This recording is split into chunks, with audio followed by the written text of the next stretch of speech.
दरम्यान बांगलादेशमध्ये आरक्षणाला विरोध नक्की का झाला पाहूयात।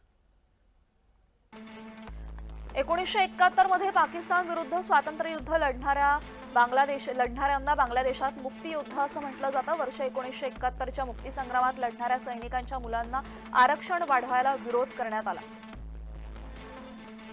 1/3 सरकारी नोकऱ्या मुक्तियोद्ध्यांच्या मुलांसाठी आरक्षित राहणार होत्या। आरक्षणाविरोधात शहरात युवक रस्त्यावर उतरले आणि आरक्षणाची व्यवस्था भेदभावपूर्ण आहे असं म्हणणं आंदोलकांचं होतं। गुणवत्तेच्या आधारावर नोकरी मिळावी अशी मागणी आंदोलकांनी केली।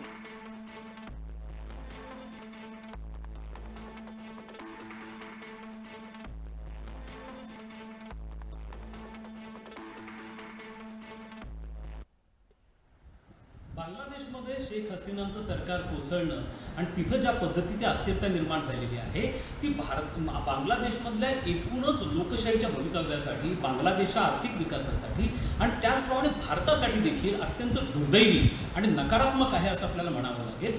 यामुळे बांगलादेशच्या आर्थिक विकासाला देखील खीळ बसणार आहे।